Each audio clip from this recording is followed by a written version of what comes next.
கும்பகோணம் ஆதிகும்பேஸ்வரர் திருக்கோவில் மகா கும்பாபிஷேகத்தை முன்னிட்டு வெள்ளிக்கிழமையிலே அம்பிகையுடைய பெருமையை முதல் பதிவாக சிந்திக்கலாம்.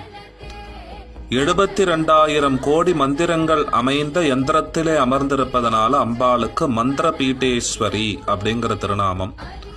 சர்வ மங்களத்துடன் கூடிய அழகு வாய்ந்தவளாக இருப்பதினாலும் பக்தர்களுக்கு சர்வ மங்களத்தையும் அளிப்பதினாலும் தேஜஸுக்கெல்லாம் ஈஸ்வரியாக இருப்பதனாலும் ஸ்ரீ மங்களாம்பாள் அப்படின்னு அழைக்கப்படுகிறாள். கிடைக்கக்கூடாத பொருட்களை எல்லாம் எந்த மங்களாம்பாவுடைய அருளினாலே மனிதர்கள் அடைகின்றனரோ அதனால் அந்த தேவியை துர்கடார்த்த பிரதா அப்படின்னு முனிவர்கள் போற்றுகிறார்கள். பூதகணங்களினாலே தோஷம் ஏற்பட்டவர்கள் அங்கு வந்ததும் அந்த பூதகணங்கள் எல்லாம் பயந்து ஓடுவதினாலே அம்பாளுக்கு கணபேதினி அப்படின்னு திருநாமம். எந்த மங்களாம்பிகையை தரிசித்த மாத்திரத்தினாலே வியாதிகள் பயந்து ஓடுகின்றனவோ அதனால் அவளுக்கு ருக் விபேதினி அப்படிங்கிற திருநாமம். கேட்பவைகளை எல்லாம் அவள் தருவதனாலே சர்வேப்சித பிரதா அப்படின்னு அழைக்கப்படுகிறாள்.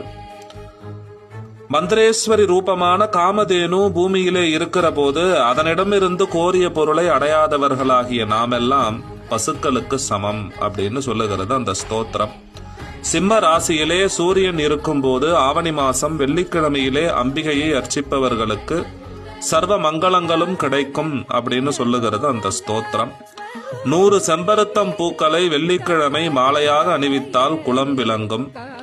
செம்பருத்தம் பூ கிரீடம் அணிவித்தால் குபேர சம்பத்து கிடைக்கும். மஞ்சள் குங்குமத்தினாலே கால் விரல்களினே அஷ்டோத்திரத்தினாலோ சஹசிரநாமத்தினாலோ அர்ச்சனை செய்தால் கிடைத்தற்கு அரிய பாக்கியங்களை எல்லாம் அம்பாள் கொடுக்கக்கூடிய அற்புதமான திருத்தலம்.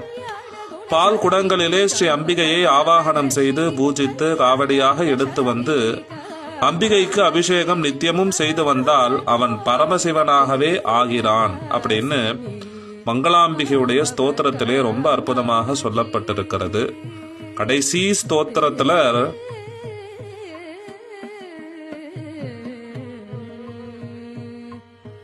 மங்களாம்பாளுக்கு அஷ்டபந்தனம் செய்து யார் கும்பாபிஷேகம் செய்கிறார்களோ அதற்கு உதவியாக இருக்கின்றனரோ அவர்கள் சகலபோக பாக்கியங்களையும் அனுபவிப்பார்.